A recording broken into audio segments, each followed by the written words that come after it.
carboxílico. A função ácido carboxílico, existe algumas substâncias, né, bem conhecidas na antiguidade, né, como, por exemplo, o ácido das formigas, né? Então, as formigas, elas produzem ácido, né, também conhecido como ácido fórmico, né, por ter sido obtido historicamente a partir da maceração dessas formigas. É um líquido incolor de cheiro irritante que, quando injetados nos tecidos, provoca dor e irritação característica, né? Uma das principais aplicações do ácido fórmico é como fixador de pigmentos e corantes em tecidos como algodão de lã e linho, né? Então, acha-se aí essa utilidade do ácido fórmico, né? Agora, com relação a uma bebida, né, que é utilizada como tempero, né, para temperar saladas, geralmente, né, que é o famoso ácido acético, o ácido conhecido como vinagre, né? Ele é um líquido incolor de temperatura ambiente, né? Também com cheiro irritante, sabor azedo. Foi isolado pela primeira vez a partir do vinho, né? O vinho azedo, acetum, que significa vinagre, né? Então é uma substância comercializada e muito também utilizada em laboratório, né, químico. Então, como é que surge essa função ácido carboxílico? A função ácido carboxílico surge a partir da união de dois grupos. O primeiro grupo é o grupo carbonila,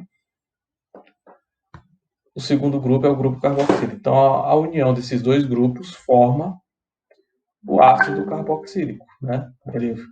A união desses dois grupos vai formar o grupo carboxílico, né? O grupo carbonila com o grupo hidroxila forma o grupo carboxílico. E o nome desse composto, né, que tem um átomo de carbono, é chamado de ácido, por ter o carbono MET, né? Por ter só um carbono, considera-se as ligações entre carbonos simples, né? Então, o afixo é an, e o final de todo ácido é oico, né? Aí eu tenho um ácido metanóico.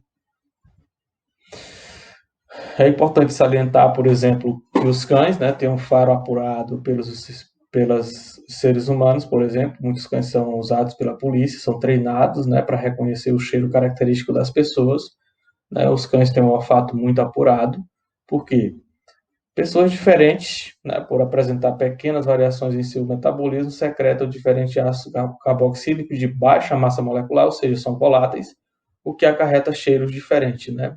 Então, o cão, né, o cachorro, ele tem essa capacidade, né, de, pelo seu olfato, né, diferenciar justamente esses ácidos carboxílicos de baixa massa molecular que são secretados pelas diferentes pessoas, né, e diferenciar uma da outra, e por isso o êxito no encontro de pessoas desaparecidas, né, usando o cão farejador, ele é um fator importante.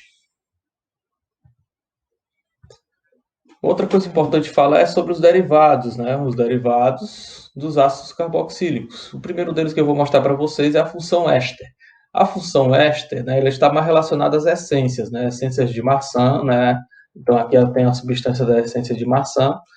Então aqui eu tenho que visualizar o grupo funcional. Veja que é o grupo carboxila, mas sem o hidrogênio, né?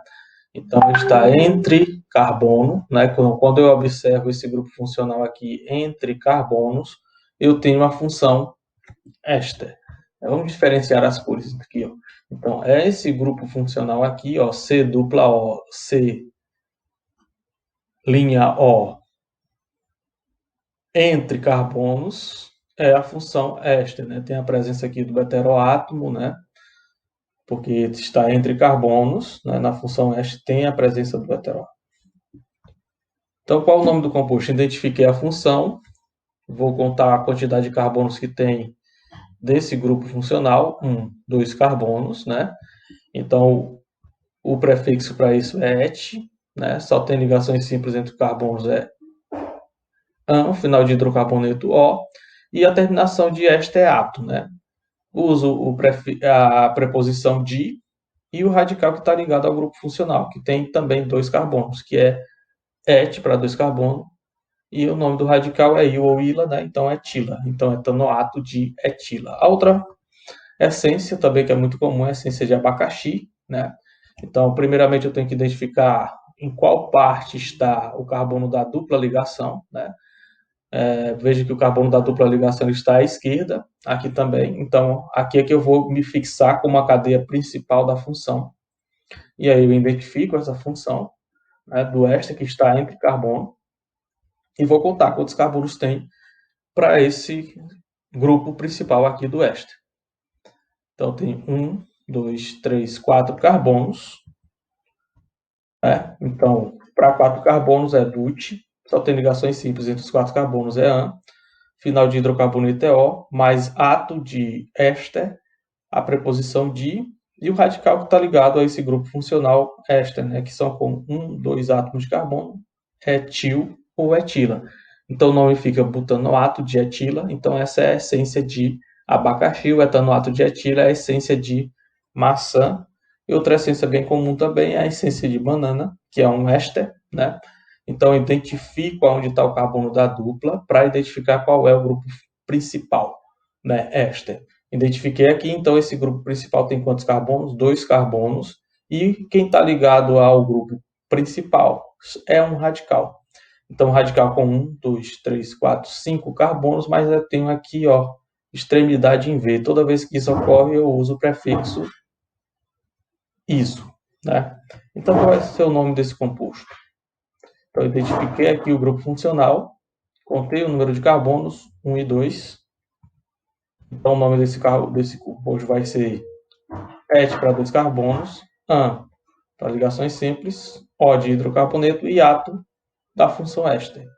Etanoato mais o prefixo de, e utilizo aqui o iso porque tem essas extremidades igual, né, formato de V, e são 5 átomos de carbono, por isso que é isopentila. Então esse é o derivado da função dos ácidos carboxílicos, o éster. A segunda função derivada dos ácidos carboxílicos é a função anidro. Os anidros, né, que é uma função que eu posso dizer desidratada, né, é matéria-prima para medicamentos, como a aspirina, o ácido acetilsalicílico, né? Há também compostos com a função anidro utilizado para modificação da estrutura da celulose, né, para ser aplicado em outras propriedades, né? Ou melhorar as propriedades, melhorar a resistência da celulose. Né? Então, como é que se forma essa função anidro? É necessário 2 ácidos carboxílicos, independente se eles são iguais ou diferentes. Nesse caso aqui eu estou usando igual, né? Então, estou usando o ácido etanóico, ou ácido acético, como é conhecido. Então, esses ácidos, ao se juntarem, vai haver liberação de água, e com isso ocorre na molécula uma desidratação. Né? Essa molécula vai formar esse outro composto. Esse outro composto ele é bem característico, porque eu tenho agora o grupo carboxílico em 2, né? Juntos em 2. E isso identifica a função anidro. E como é que é dar nome à função de um composto anidro, né? Então, a quantidade de carbono vai continuar a mesma do ácido, né? Do ácido etanóico. Portanto, eu só vou trocar a palavra ácido pela palavra anidro. Então, vai ficar o nome do composto anidro etanóico ou anidro acético, né? Qualquer um dos dois, denominação que eu venha usar, está correto, né? Aqui é o nome sistemático e aqui é o nome usual, né, do ácido etanóico. Então, isso caracteriza a função. Então, quando eu olho numa estrutura fechada como essa aqui, então eu já identifico logo, né, 2 grupos carboxílicos fundidos, né? Isso me dá uma função anidro. Aqui é o anidro succínico, né, que é utilizado justamente na modificação da celulose, né, e ganho das propriedades dessa matéria-prima. Um outro derivado do ácido é o cloreto de ácido, né? Ele é precursor de síntese orgânica, é mais utilizado em laboratório, né, para a obtenção de rotas das sínteses de mecanismo de reação. Então, eu tenho aí ácido acético, né? Eu tenho a formação, a troca do grupo hidroxila pelo cloro, né? Então, aqui antes tinha um OH, agora eu tenho cloro. E o nome do composto vai ser, você vai usar o cloro como referência, então vai ser cloreto de, a preposição de, a quantidade de carbonos que tem na estrutura principal é 2, então et, só tem ligações simples entre os carbonos an, e o final, né, de cloreto de ácido é oila, oila. Então o nome do composto vai ficar cloreto de etanoíla. E como derivado dos ácidos carboxílicos, há também o sal orgânico, né? Então, para formar um sal orgânico é necessário um ácido carboxílico e uma base, né? No caso, a base que nós estamos utilizando aqui é o NaOH. Então, esses são os compostos que a gente vai estar utilizando, o ácido acético e o hidróxido de sódio. Então, essa reação, que eu chamo de reação de neutralização, há perda de água, né? Então, a água aqui formada aqui nos produtos, e a formação desse composto. Eu tenho o ácido, o grupo carboxílico aqui, né, sem o hidrogênio, com a presença do metal. Isso é importante salientar, tem a presença de um metal, esse metal ele pode ser um metal de transição, ele pode ser um metal alcalino terroso, né? Então vocês verifiquem na tabela e vejam isso, né? Os sais orgânicos eles são muito característicos porque eles são os precursores dos sabões, né? Então os sabões que são a gente utiliza no nosso dia a dia tem essa característica, né, de ter esse grupo funcional, grupo carboxila, mais a presença de um metal, né? É importante salientar para a questão do meio ambiente, o que é menos prejudicial ao meio ambiente? É o sabão ou o detergente? Então, em muitas casas se usa muito para lavar a louça o detergente, não é o recomendado, né? O detergente ele é um produto de origem petrolífera, né? Então ele passa mais tempo na água para ser degradado, e isso se ele é um detergente biodegradável, né? Se ele não é, ele vai passar muito tempo. E o sabão não, o sabão ele é degradável, né? Então o ideal é utilizar o sabão, né? Porque é um tipo de material menos prejudicial ao meio ambiente. Né? Aí eu identifico como é que eu dou nome a esse sal orgânico. Então a estrutura tem 2 carbonos et, só tem ligações simples entre carbonos an, e o final de sal orgânico é o átomo, então etanoato, de a preposição e o metal que está ligado a ele, de sódio. Outro exemplo que era muito comum, né, é um dos produtos mais utilizados para gradualmente a, devolver gradualmente a cor aos cabelos grisalhos, é o Greensim. Não sei se vocês já ouviram falar, né? Esse é um produto antigo, né? Que consiste numa solução incolor de acetato de chumbo. Né? Então aqui eu tenho metal, acetato, tem 2 carbonos também, semelhante a esse aqui, né? O acetato, né? Por isso que eu não quero trabalhar muito com vocês a questão da nomenclatura, eu quero que vocês entendam a estrutura, né? Primeiro a gente vai começar identificando os grupos funcionais e depois a gente vai tentar ver esse link, como que isso dentro da célula pode ter uma resposta, né? Então aqui é utilizado o chumbo, né, que é um metal de transição, né?